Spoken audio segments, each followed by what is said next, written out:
بين الوترية والهوائية تنساب المعزوفات،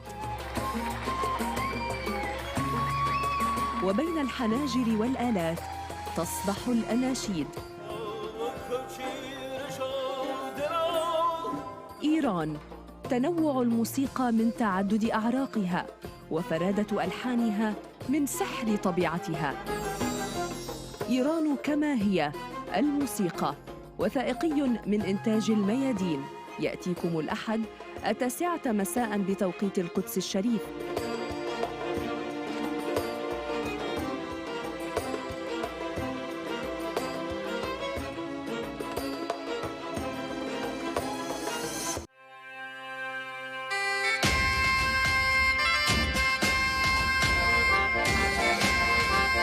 انفصال، اتحاد، استقلال أو لا. I think the best thing to do with Nicola Sturgeon is ignore her. غير صحيح أن نتحدث عن وجود إرادة اسكتلندية لتحقيق الاستقلال. إنهم لا يهتمون بنا على الإطلاق. لا نريد حدوداً فعلية. إنه قلق حقيقي من أن جارنا سيكون يمينياً وعدائياً إلى حد التطرف. ملف لا يطوى بفعل الزمن. من المملكة يأتيكم الأربعاء 8:30 مساء بتوقيت القدس الشريف.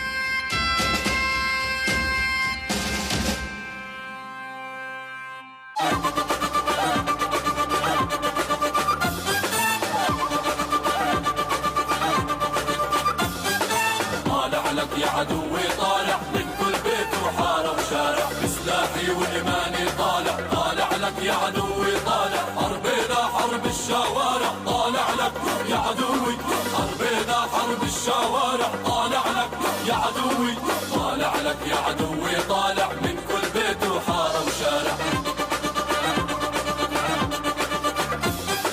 من كل حيطة وبالطيحين، بالتقصير وبالسكاكين، من كل حيطة وبالطيحين، بالتقصير وبالسكاكين. والقنابل اليدوية، والقنابل اليدوية، أعلنا الحرب الشعبية. طالع لك يا عدوي، طالع من كل بيت وحارة وشارع. قسما ما تفلت يا عدوي من يد الثورة والشعب. قسما ما تفلت يا عدوي من يد الثورة والشعب. وانزل لك من فوق النار، وانزل لك من فوق النار، والجماهير سدات الدار.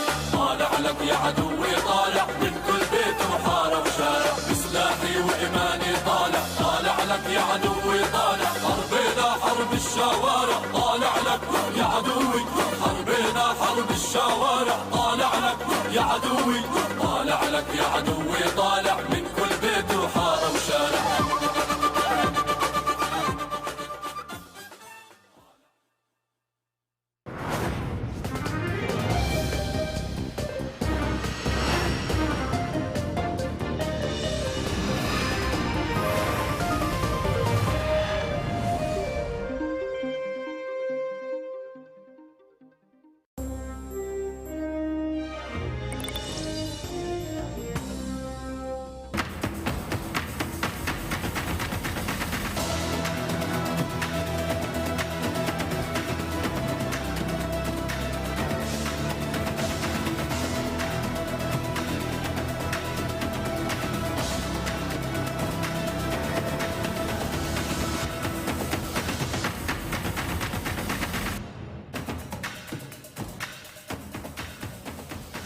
الله بالخير. عمران خان رئيس الوزراء الباكستاني السابق أجبر على التنحي عن منصبه في نيسان أبريل الماضي، فيما يزعم أنه مؤامرة دبرتها الولايات المتحدة الأمريكية عبر أجهزتها، وتحدث عن رسالة سرية من الأمريكيين تطالب بإسقاطه. لم تنجح عملية عزل خان عن التأثير السياسي في باكستان اليوم. مذ ذاك نجا خان من محاولة اغتيال، ويواجه اليوم 77 قضية في المحاكم ومحاولات حثيثة لكتم صوته. لماذا تبنى المفكر الأمريكي نعوم تشومسكي عمران خان دون سواه إذا ما ترشح للانتخابات في باكستان؟ من أخرج عمران خان من السلطة ولماذا يحاصر سياسياً وقضائياً وإعلامياً؟ بين الشرق والغرب أين يقف عمران خان اليوم؟ وكيف يقارب المنطقة العربية وقضايا الأمة الإسلامية؟ نرحب بكم ونرى ونسمع أكثر من ضيفنا رئيس الوزراء الباكستاني السابق عمران خان في البعد الأقرب. هذه الميادين وأنا زينب الصفار، خليكم ويانا.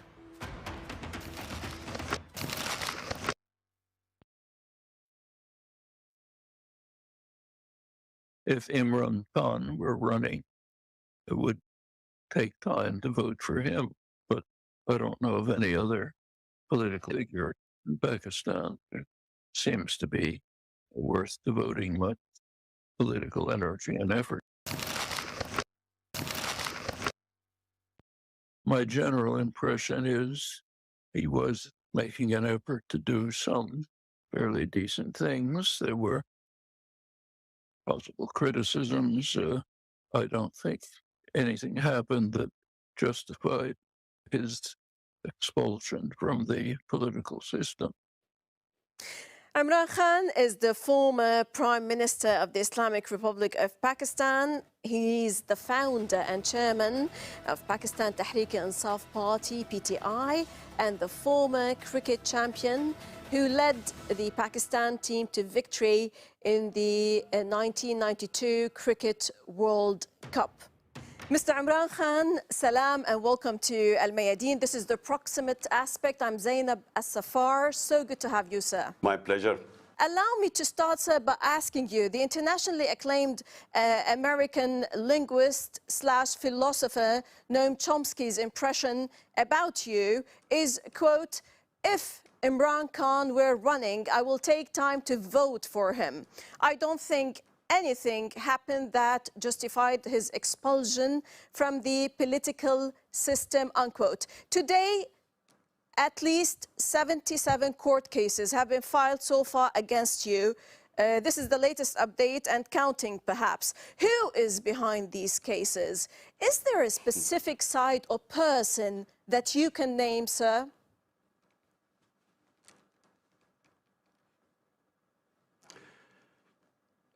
Well, we have been taken over by a bunch of criminals.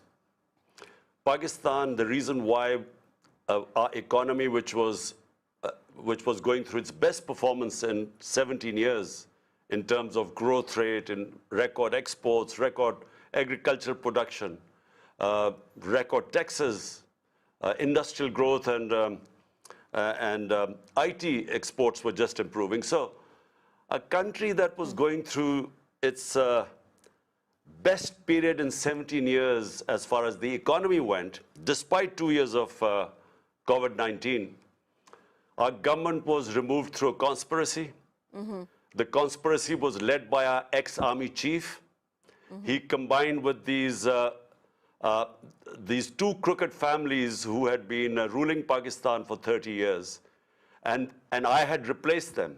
So he brought them back, and there are 61% of the cabinet was on bail on corruption cases. So they were imposed on us. And now what has happened is that they're all petrified of elections. They know that my party, whenever there are elections, will sweep the elections. Out of 37 by-elections since we have been out of power, my party has swept 30 of them. So because they're scared of elections, what they want is they want to have me disqualified or put into prison or even killed, because we treat them as mafias. And so that's why you have 77 cases, and every day there is a new case. I have blasphemy case on me. I have sedition case. I have terrorism case. There are 3 terrorism cases on me. So, you know, the whole idea is to remove me from the scene. Right. So do you, sir, consider this as a political assassination? How do you confront this arduous situation? And what about the physical assassination? Who wants to liquidate Imran Khan? Give me a name, please, a specific name. Let's specify.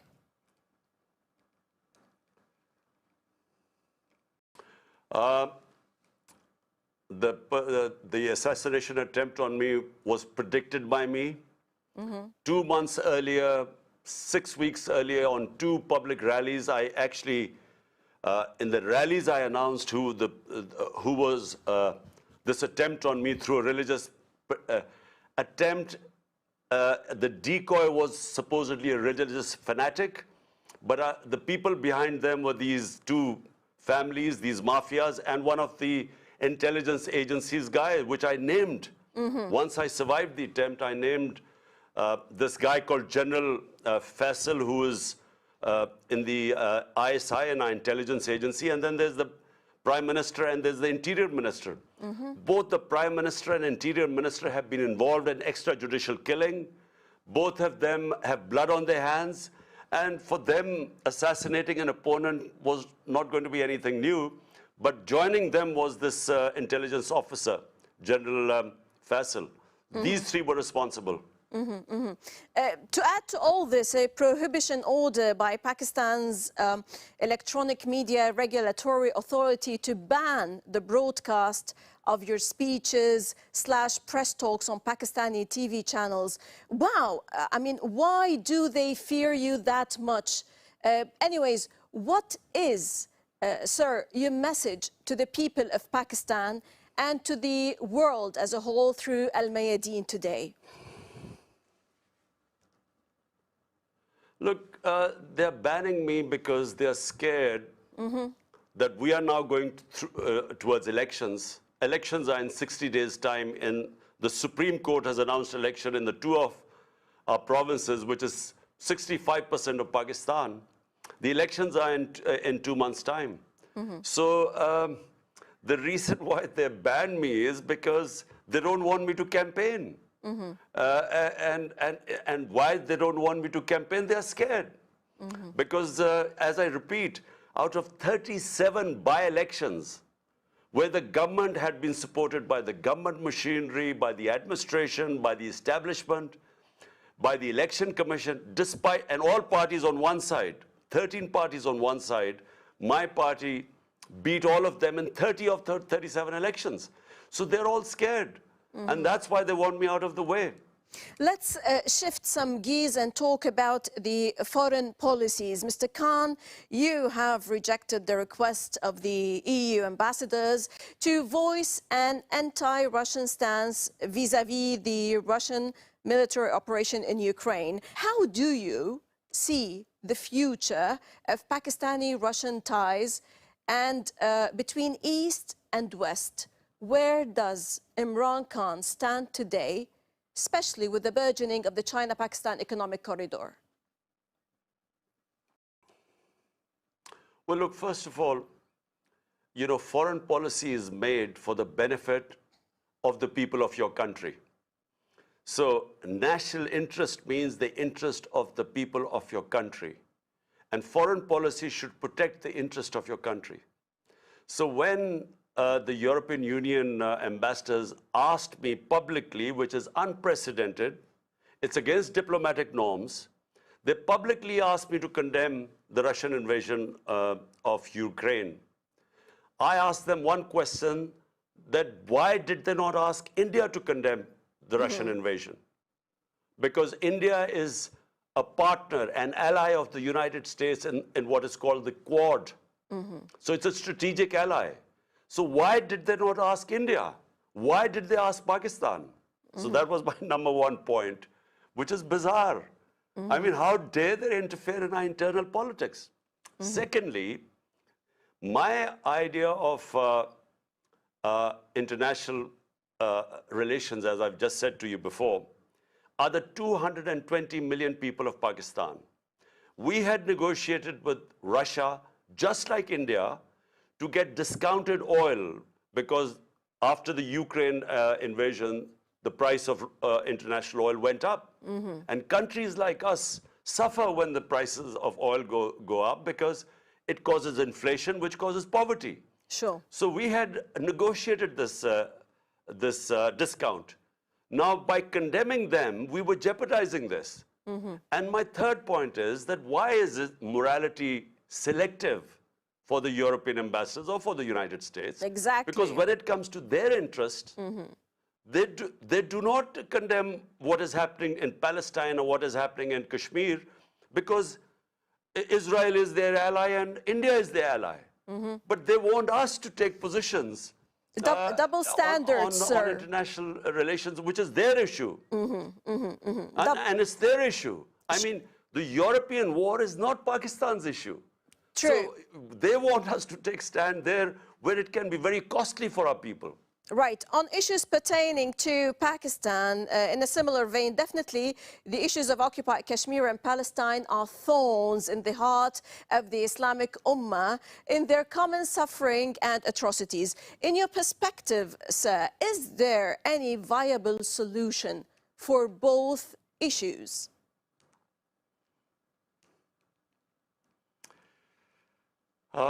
Kashmir, the only viable solution is giving them autonomy, independence, according to the wishes of the people of Kashmir. This was the world community through the United Nations Security Council resolution 70 years ago was promised to the people of Kashmir that they will be able to decide their own destiny through self-determination, through plebiscite, True. whether they want to be with India or Pakistan. So they should be given the right. You can't, use force, and you cannot, through the barrel of a gun, keep people enslaved. So that is really the only solution. But unfortunately, I have no hopes for the current government in India, the BJP government. And Israel is the same with the Palestinians. How can you deprive people of their right to live as free, liberated human beings? So it's the same thing is happening. Unfortunately, there is this very hardline Israeli governments that just, for some reason, will not understand that where are the Palestinians going to go? And how long will you keep them in prison like that, or in an open prison? You have to give them their rights sooner or later. Otherwise, this problem is not going to go away.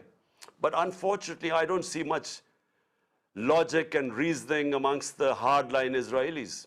Right. Now, sir, Mr. Khan, Craig Murray, former British ambassador, I'm coming back to your matters internally, tweeted that the CIA's deposing of Imran Khan as Prime Minister for his opposition to the US drone campaign operating within and from Pakistan is probably the most underreported story of the last couple of years. What is the reason for your categorical refusal, saying absolutely not for establishing US military bases in Pakistan? And how do you see the future of the relationship, perhaps, with Afghanistan after the US withdrawal and the Afghans breaking the shackles of slavery, as you termed it? Well, look, first of all, the reason why I said absolutely not, it's because Pakistan joined the US war on terror. 80,000 Pakistanis were killed. There was over $100 billion lost to the economy.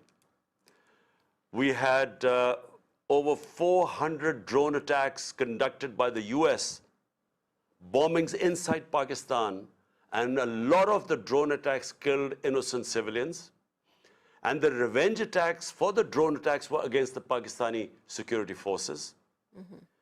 And what did Pakistan get out of this joining the US war in the end? We were blamed for playing a double game. We were not even given credit for the sacrifices this country made for fighting their war. And so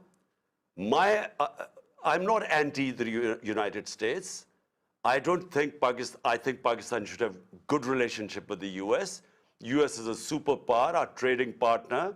The most powerful expatriate Pakistani community is the Pakistani American community. So, I mean, we have to have good relationship with them. But, a relationship that must have dignity and respect. Right. Mr. Imran Khan, as a political leader, how is your relationship today with the West Asia region, with the Arab and Islamic world, especially Saudi Arabia and Iran, knowing that you've always played the role of the mediator in fence mending in many turbulent issues among countries in the region? Well, look, you know, we have a terrible situation in the Muslim world. Most of the countries are going through conflict. You know, I mean, you look at the Muslim world, you know, Syria, you know, Afghanistan is just after 40 years, there's peace there. But then, you know, the tensions between the Muslim countries, and I feel that, you know, we are lagging so far behind. The world is leaving us behind. And we are involved in petty conflicts and we can't resolve our differences. You know, you just look all over Somalia, Yemen, all over, you know, there's conflict. And then tensions between, you know, Iran is our neighbor, and Saudi Arabia is one of Pakistan's closest friends. So the tension between them affects us. And, you know, so, and Turkey, I mean, Turkey is a powerful country, Muslim country. And then there were tensions before, but I'm glad Turkey's tensions are gradually easing with the Middle Eastern countries. And so, I mean, the more your tensions disappear, the more you trade between them, the more there will be prosperity, you know, in the Muslim world. Sadly, it is not the case right now. Right. So that's true. Pakistan is facing unprecedented economic challenges owing to multiple factors, as you said. Might you tell us how to pull out the country from the current economic quagmire, as you termed it? Do you actually have answers for this dilemma, sir? And are there talks behind the scenes, behind closed doors, about the need for Pakistan to give up its nuclear weapons program in exchange for its economic rescue? Well, the way Pakistan will get out of this economic mess is to have justice and rule of law. You must remember that countries that have rule of law are prosperous. Countries which have the law of the jungle are called banana republics, not because of lack of resources, but because they don't have laws. Civilizations throughout history prospered which had relatively better justice system and rule of law. So Islam, when it prospered and when what we call the golden age of Islam, it was when our Prophet Muhammad sallallahu alaihi wasallam set up the state of Medina based on a justice system of rule of law. And it is rule of law that liberated the people. And that's how they became world leaders. So that is the number one thing in Pakistan. And now when you talk about the second issue, it is worrying all of us because, you know, we have, if there was no threat from a neighbor 7 times the size of Pakistan, which is India, we would not be worrying. I'm not very pro-nuclear weapons anyway. But the fear in Pakistan is that at the time in India, there is an extremist, a racist government in power with an extremist ideology. And so therefore there is a worry that if it's 7 times the size of Pakistan, if we do not have the protection of a nuclear cover, Pakistan's security would be at stake. So therefore, I don't know what is happening behind the scenes, but, you know, if worry is that if you're economically bankrupt, then there would be a pressure for us, you know, to give up our nuclear weapons. And this has been a worry of Pakistanis for a long time because of the insecurity bred by a neighbor 7 times the size of Pakistan. You have announced recently that you have forgiven everyone, including those who attempted to take your life in Wazirabad last year, for the sake of the country and the journey towards real independence, or fighting for the haqiqi azadi, or true freedom. What is your strategy, Mr. Khan, in this sense? Though some might argue Well, you have burnt all your boats with major decisive elements in Pakistani politics, on top of which the military establishment.